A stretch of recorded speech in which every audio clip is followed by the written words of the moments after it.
Bonsoir la VOD. Alors là, on va voir, une fois que les conteneurs seront construits, le Docker Compose pour qu'ils puissent tous être configurés ensemble. Et puis peut-être qu'on verra l'interface graphique, l'interface web du service. On va voir.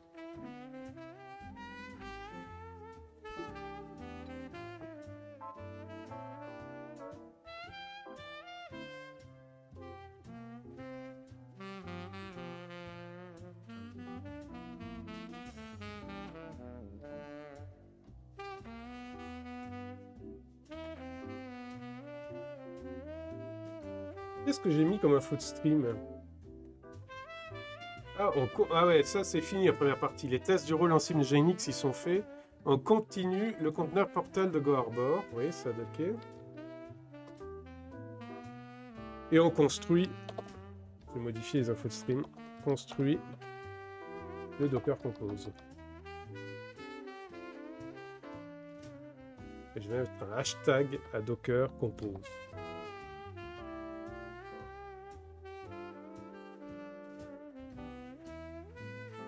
Voilà. Modifier les infos.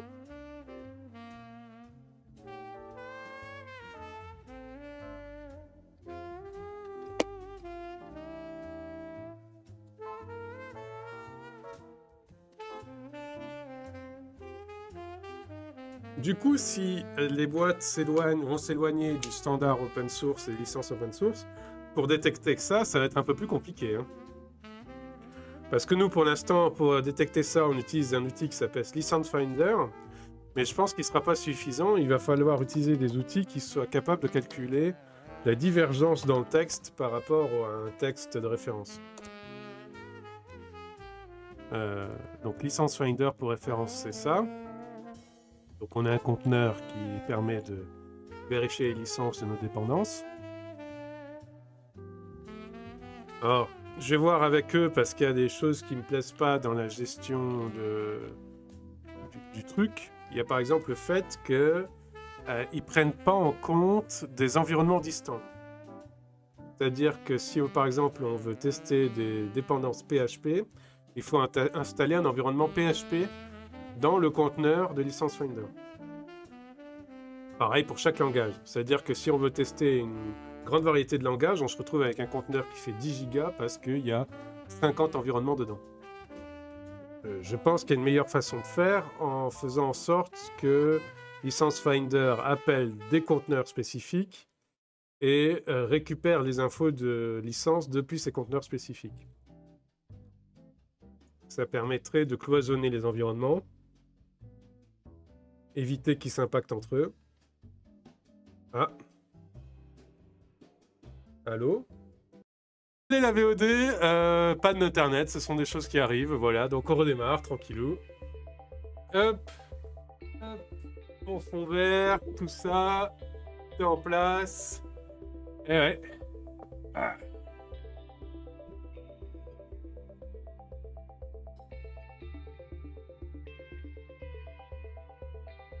T'as rien vu, Toby, t'as rien vu, hein. Tu raconteras pas, hein.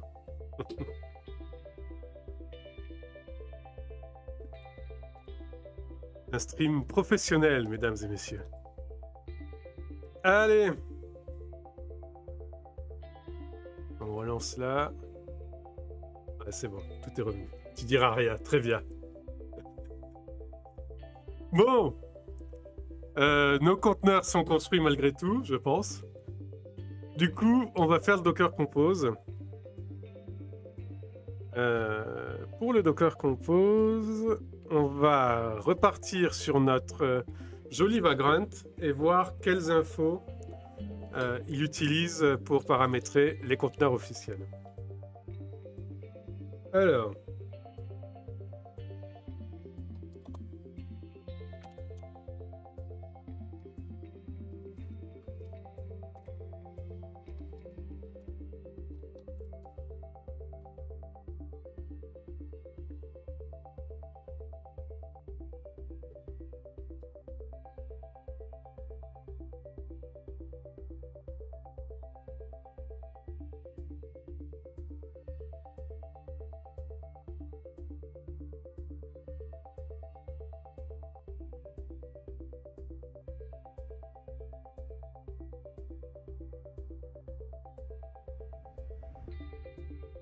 Allez, allez.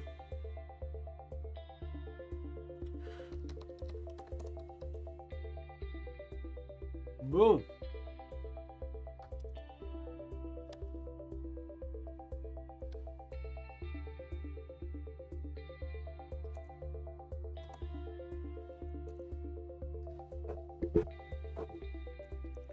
Donc le Docker Compose officiel, c'est celui-là. Alors, vous voyez par exemple, eux, ils veulent mettre le log directement dans le Docker Compose. C'est horrible. Bon, il y a des choses comme ça, c'est pas grave. On va faire sans. Moi, ce qui m'intéresse, c'est les fichiers de configuration des différents conteneurs. Pour pouvoir les intégrer ici et les configurer ici. Alors, j'ai fait registry, j'ai fait registry init. J'ai normalement fait Go Arbor Job Service, mais on va revérifier ce dont Go Arbor Job Service a besoin.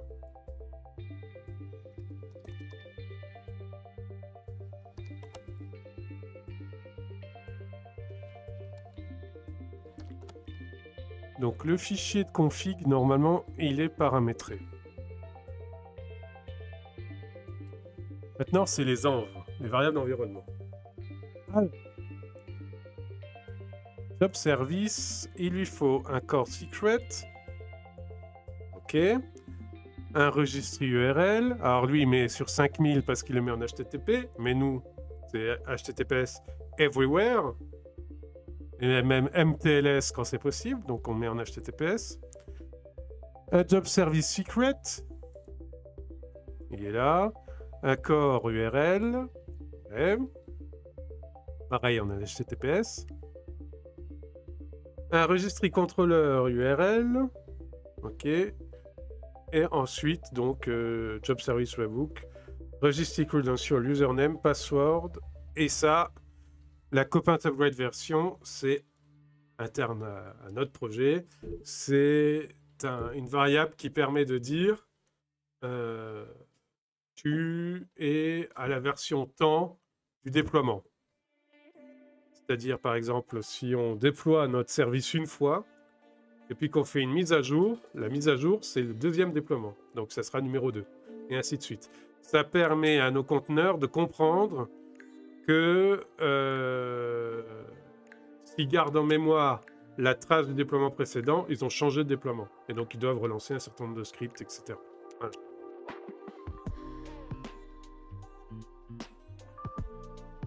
Bon, donc pour lui, ça a l'air bon.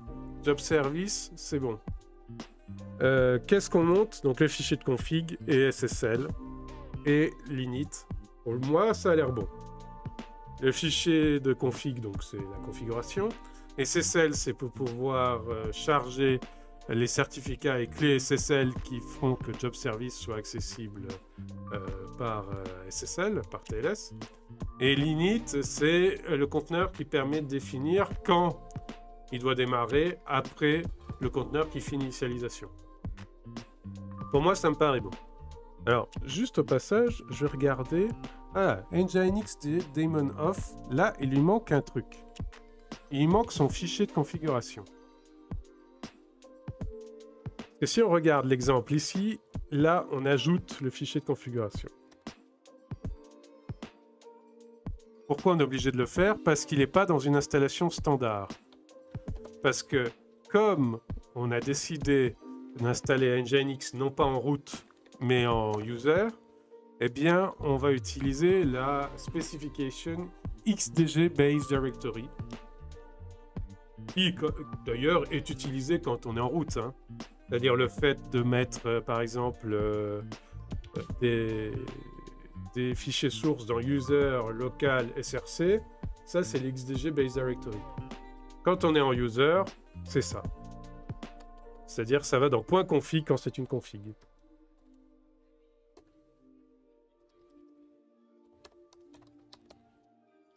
Donc lui, il va falloir modifier un peu.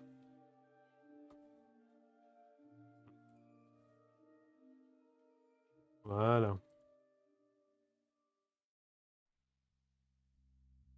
Là, il devrait tourner correctement l'Nginx. Bon, on revient sur notre Docker Compose. Donc Job Service, on vient de voir, ça passait nickel. Ensuite, Core. Il a besoin de quoi, Core?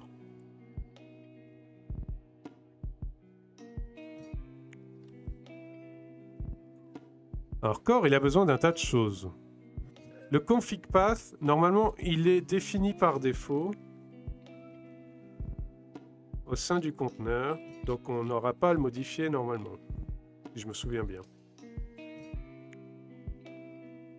Voilà, config path, je l'ai mis là. Donc, on n'a pas à le déclarer au niveau du Docker Compose. UAA-CA root. UAA. Alors là, je vous avoue, je ne sais pas à quoi ça correspond. On va regarder.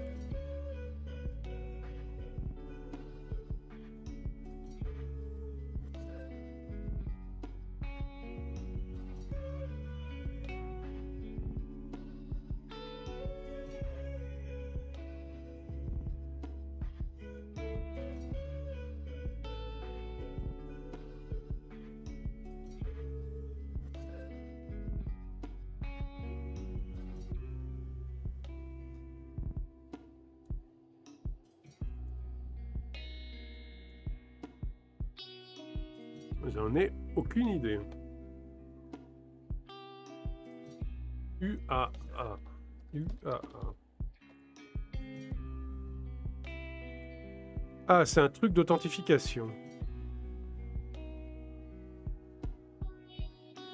Une bibliothèque d'authentification? C'est quoi?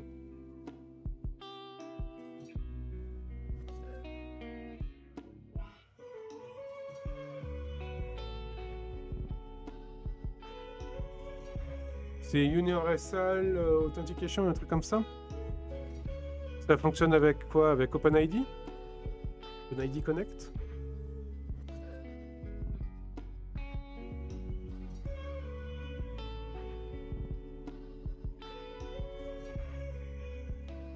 On va chercher UAA Auth. Ah! User Account Authentication Server. Ah d'accord, oui, oui. Auth 2 Provider. Ça, c'est hyper intéressant. C'est hyper intéressant. Mais je pense que c'est pas pour tout de suite. Quoique.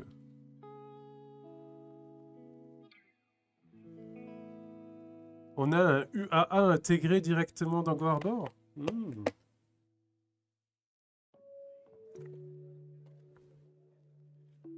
Bon, de toute façon, on va le mettre... De toute façon, le CA root, c'est le même partout. Donc ça, c'est pas hyper compliqué.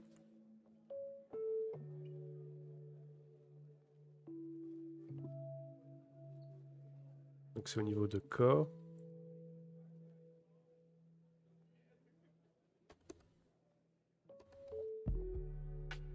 Pourquoi j'avais mis copain Redis password et copain Redis host? Parce qu'ils apparaissaient dans le fichier de configuration? Je sais pas. Donc UA, c'est un route, c'est pas hyper compliqué. Ça va être home goarbor.ssl route.crt.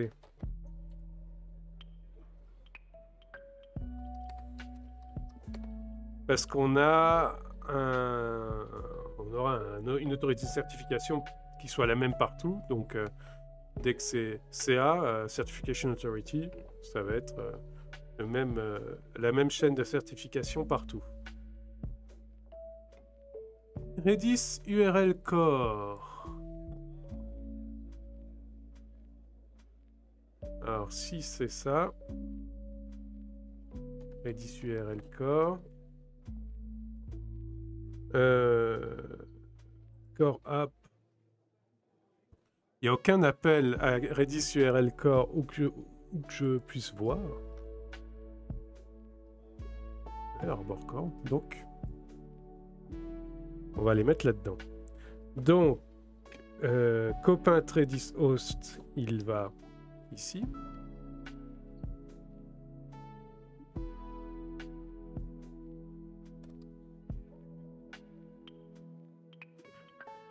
Et copain Redis password, il va devant un arrobas ici.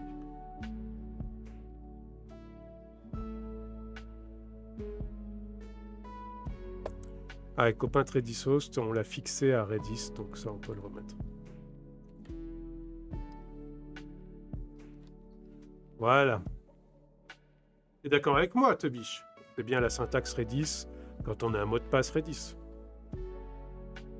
Du coup, ceux-là, ils peuvent partir.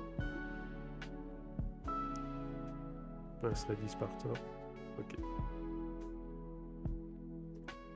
Syncota, Chart Cache Driver, Redis URL. Ok, donc tout ça, il n'y a pas de truc absolument farfelu. Donc Syncota, ouais. Faut que tu regardes. Ok, mais je pense que c'est ça. C'est-à-dire, c'est password, arrobas, l'adresse. T'as pas l'exemple que je t'ai envoyé sur le GIST? C'est dans un vieux chat d'un stream qui est peut-être effacé maintenant. Donc si tu peux le renvoyer, j'en serais ravi. Alors, Redis URL reg. Ok, pas de souci.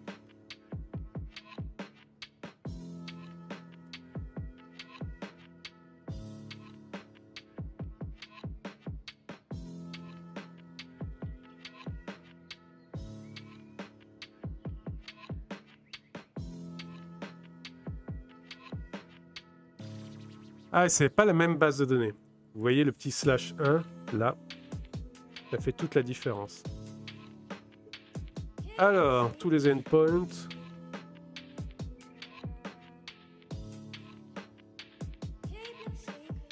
Hop, on va prendre tout ça. Alors j'ai vu un port en bas, je vais le mettre ici à 443. Voilà.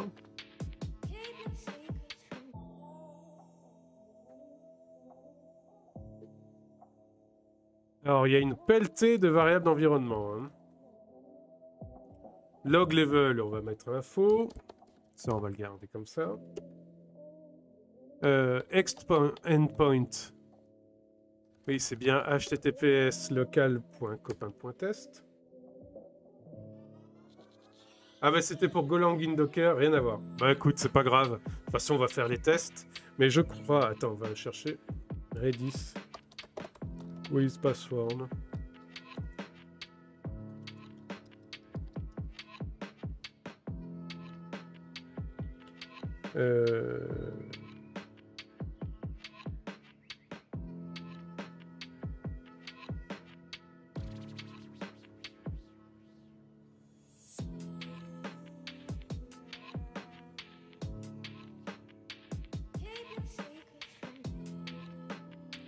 Bon là, il donne pas... Comment ça s'appelle la syntaxe protocole //. Comment ça s'appelle ce type de syntaxe? Je me rappelle plus. Redis protocol. With password.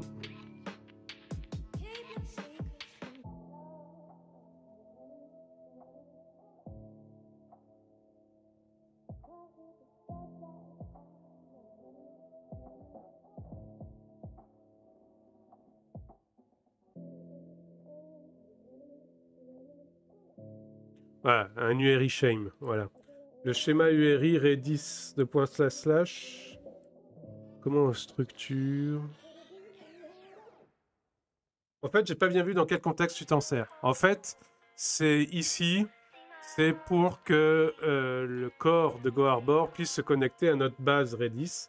Et notre base Redis, elle a un password.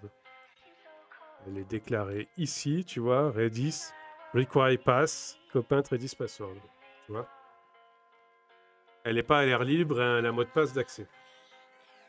Alors, j'aimerais la MTLS aussi, mais pour l'instant, je prends l'image officielle, et l'image officielle n'a pas le support TLS. Mais quand on va faire nos propres images, il y aura le support TLS aussi.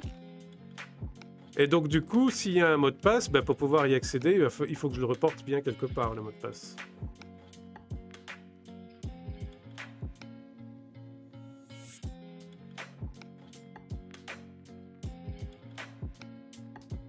dans init.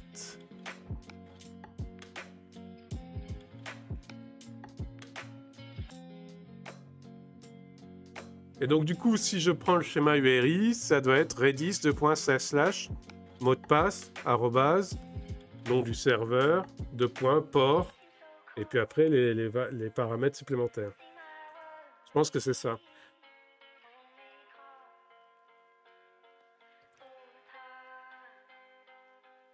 Donc database type PostgreSQL. PostgreSQL host, c'est juste Postgre, je crois, chez nous.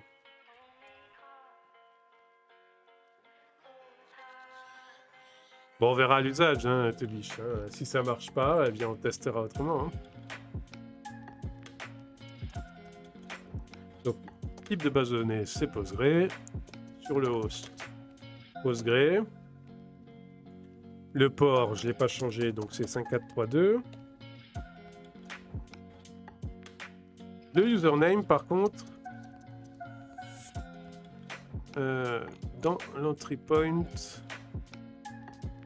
Ah, il va falloir que je fasse un entry point pour Postgre pour pouvoir charger les users avant de démarrer le service qu'on a besoin. Donc pour ça, c'est pas hyper compliqué.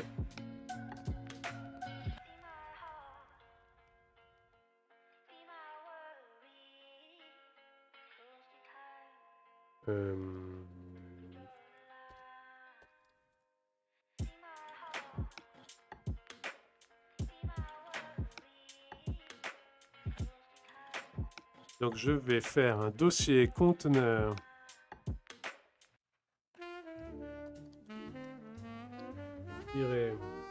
entry point init.d. Ah, il y en a déjà un. Il est où? Il est où mon conteneur entry point? Il est juste là. Oh bah c'est bon, tout est là. Donc, la base, c'est GoArborDB et GoArbor. Ok. Voilà. C'est ça que je cherchais. Et le Postgre init, il est pour l'instant vide, mais on va le remplir. Alors, la base de données, c'est... Donc, le username, c'est GoArbor. GoArbor. Le password, on le changera. Pour l'instant.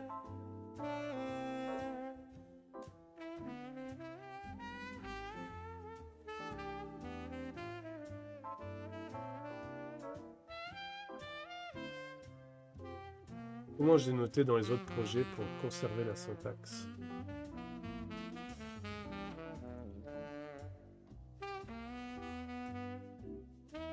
Voilà. Postgre password, database admin password. Et database password, database password.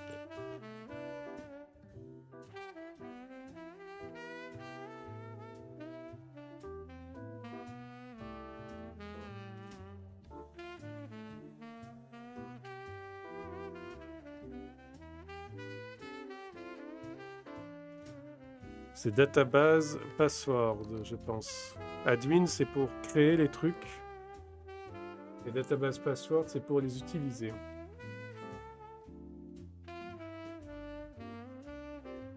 Et on veut normer ça correctement.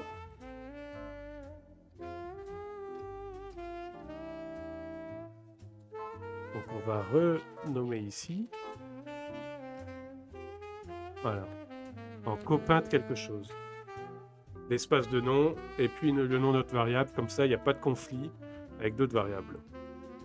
Alors, du coup, copain database password, il sert à quoi?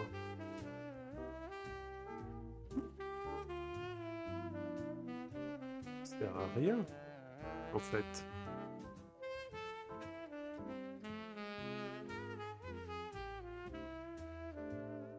Pourquoi j'ai fait ça?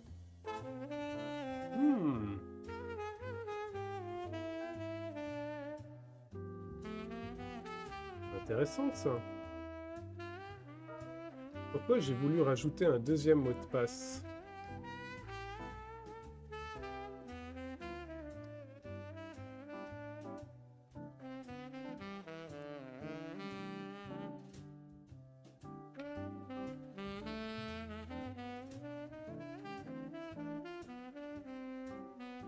Oui, c'est bien ça. En fait, oui, voilà, je m'y retrouve.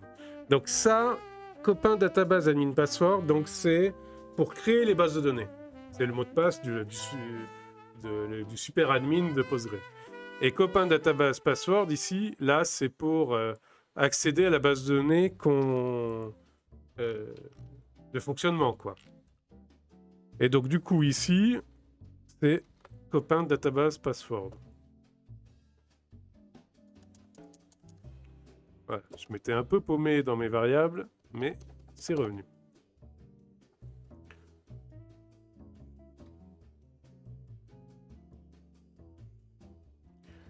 Donc, Postgre Database, c'est Go Arbor DB. En toute simplicité. Postgre SSL mode Enable. Enable.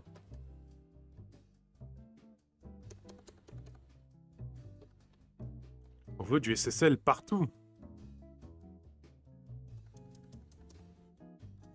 Donc, max idlecon, max opencon, on va laisser les standards défauts, là.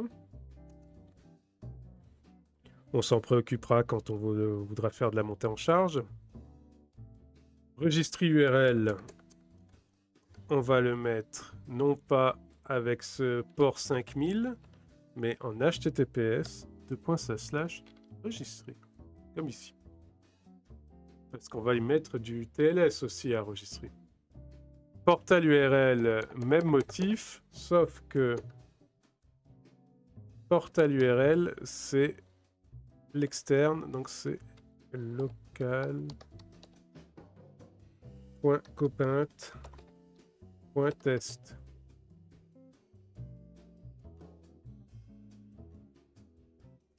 Et j'avais modifié où celui-là déjà?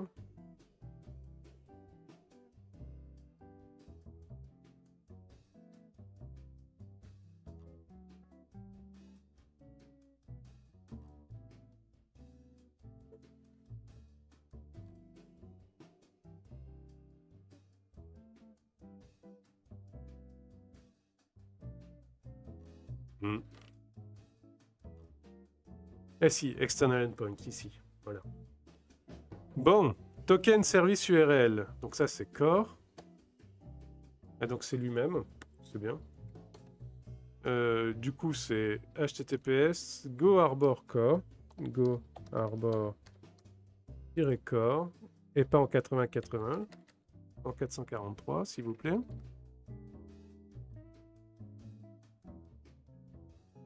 Alors, je regarde à nouveau. Registry, Go Arbor Core, local.copain.test. Ici c'est Go Arbor. Parce que j'avais mis un préfixe Go Arbor partout. Ce qui est spécifique au projet. Donc, Go Arbor, Registry CTL.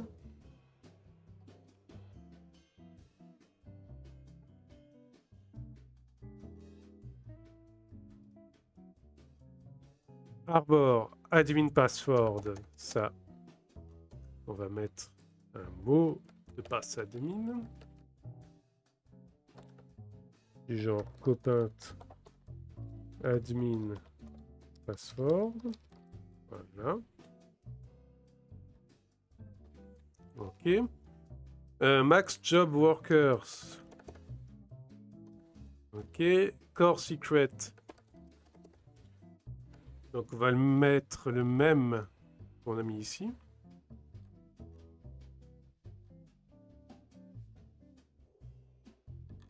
Ok. Job service secret. C'est celui-là.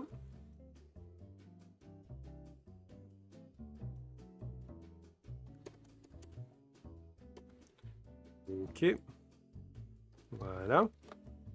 With notary, with clear et with 3V, pour commencer, on va mettre false. Et petit à petit, on va mettre true. Donc notary, c'est un outil qui permet de signer les conteneurs, les images. Et donc ça permet de vérifier l'origine, donc qui les a créées, et vérifier qu'elles n'ont pas été corrompues pendant le transfert. Claire et Trivi, c'est des scanners. Tu lag de ouf de partout? Et c'est de mon côté? Non, je crois pas. Non, c'est pas de mon côté. Je suis désolé.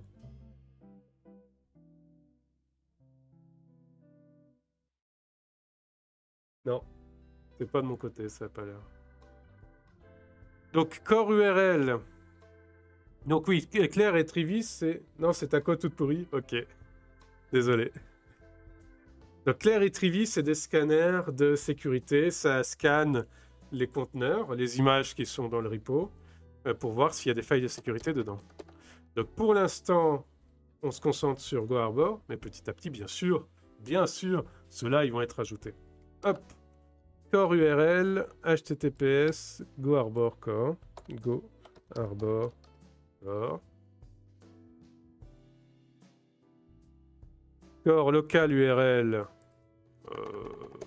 Ah, on est dans core.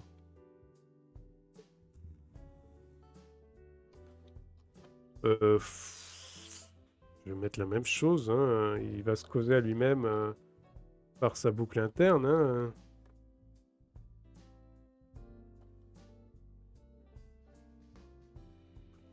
Ouais, on va faire comme ça. Job service URL. GoHarbor job service.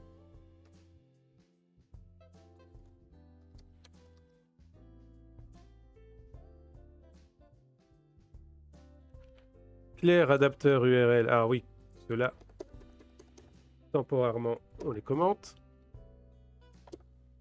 Trivi, pareil. Et Notary, pareil.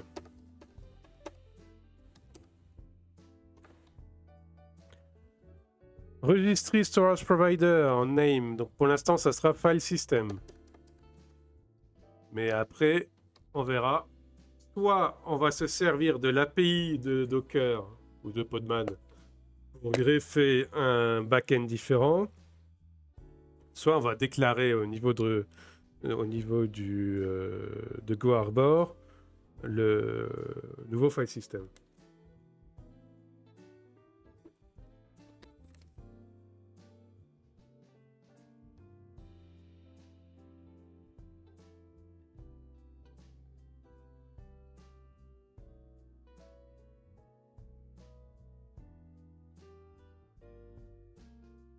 Ah, read only, bien sûr, false.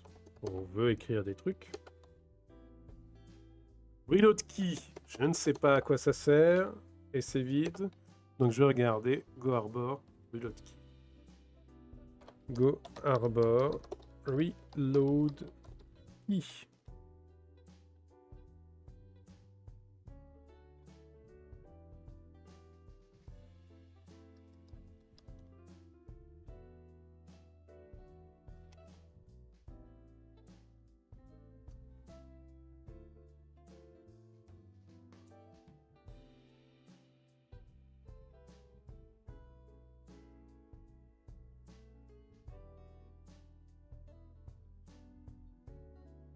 J'en ai aucune idée. Ah, remove the reload key item. Ah, apparemment, on n'en a pas besoin. Il a été enlevé. Bien.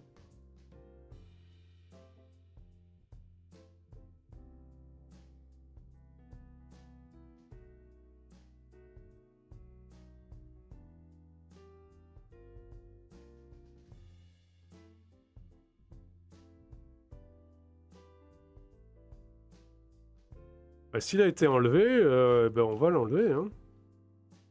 On va même pas le mettre. Parce que s'il n'a pas été enlevé et qu'on le met pas, le truc va gueuler. Donc il vaut mieux ne pas le mettre et voir s'il y a une erreur qu'en mettre un vide et qu'on ait un faux négatif. Alors, chart, pour l'instant, c'est aussi commenté. Pour l'instant, on va pas mettre en place chart. Vraiment, on commence par... on commence petit, quoi. On veut un GoHarbor, et puis après, petit à petit, on va lui rajouter toutes ces fonctionnalités, tous ces ajouts. Alors, GoHarbor, registry CTL.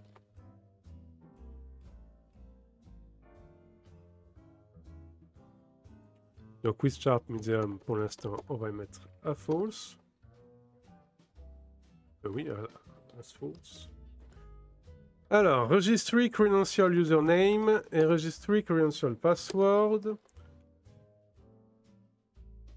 C'est cela.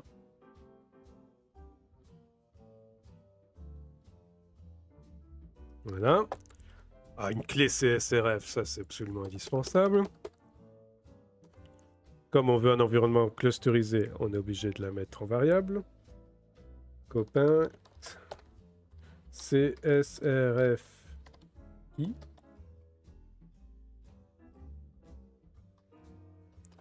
Là. Et les proxys, Docker Hub, Arbor, et puis on en mettra d'autres petit à petit. Ok, est-ce qu'il y a d'autres choses? Non, nos proxys, ok. Et le port, on l'a mis au début à 443, ici. Donc je pense que c'est bon. Question variable d'environnement, on a ce qu'il faut hein, pour le corps. Il n'est pas avare de variable d'environnement, mais je crois qu'on a fait le tour. Hop. Arbor registry CTL. Alors lui, qu'est-ce qu'il va vouloir? Déjà, Redis, est-ce qu'il en a besoin lui?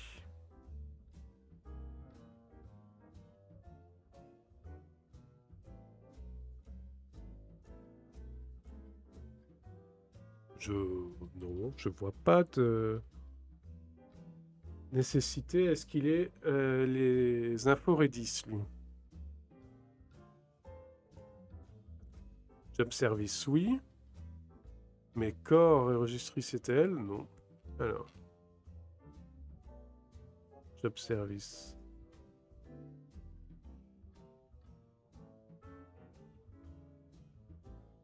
Et job service, il les a pas?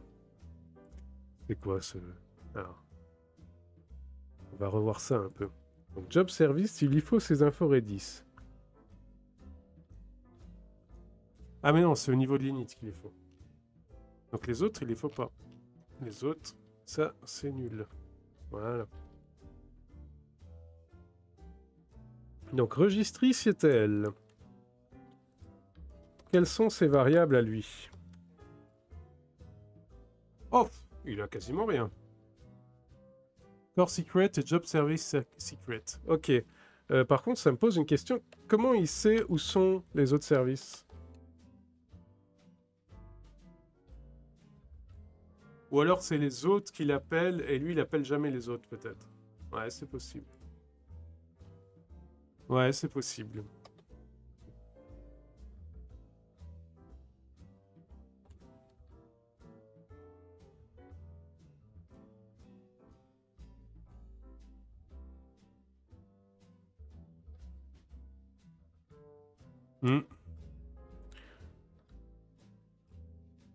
C'est possible, oui, et c'est possible aussi qu'il ait un dossier commun avec Registry. C'est à voir. Un montage commun avec Registry.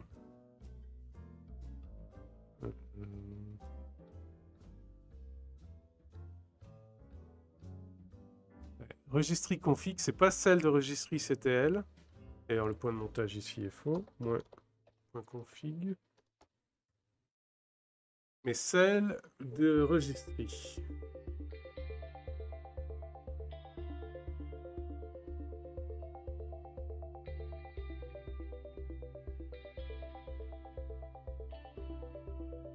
Ouais.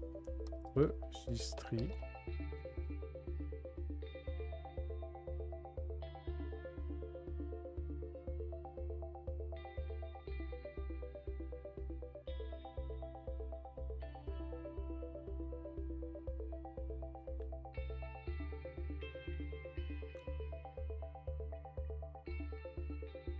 Et Registry, c'est config.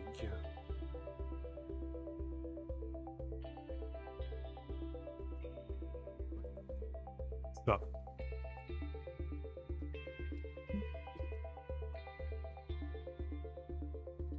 Et donc, ils ont un point de montage commun apparemment entre Registry CTL et Registry. Ok, c'est bon à savoir.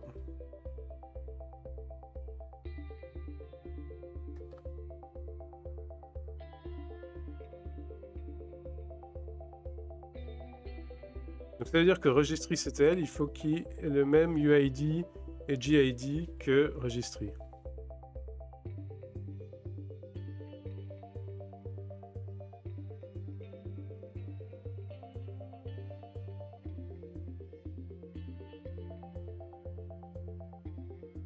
C'est fort possible.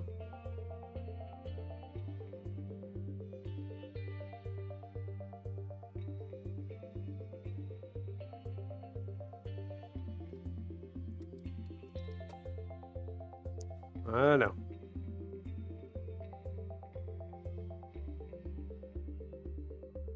Donc le core secret et le job service secret, c'est pas compliqué, c'est cela.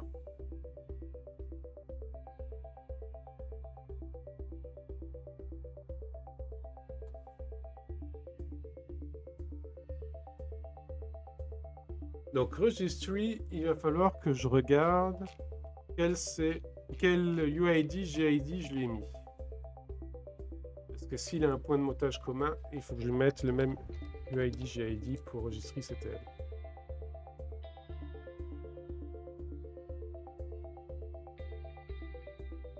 « 1017 ». Ok.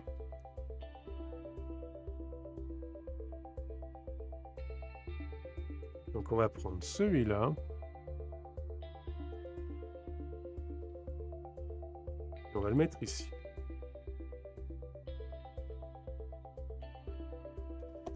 The UID GID must be the same as the registry container. Ok. C'est-à-dire que si vous voulez l'utiliser avec un autre registry, eh bien, il va falloir que vous élargissiez les droits de la config de cette autre registry ou que vous intégriez 1017 dans le GID de votre autre registry pour que lui puisse y accéder. Voilà. Bon, c'est pas hyper compliqué. Must be the same as the registry container. Alors, pour lui, je pense qu'on est bon. Maintenant, il reste l'interface web, donc celle qu'on a construite tout à l'heure. Et ça, YouTube, la VOD, vous le verrez dans le prochain épisode. À tout de suite!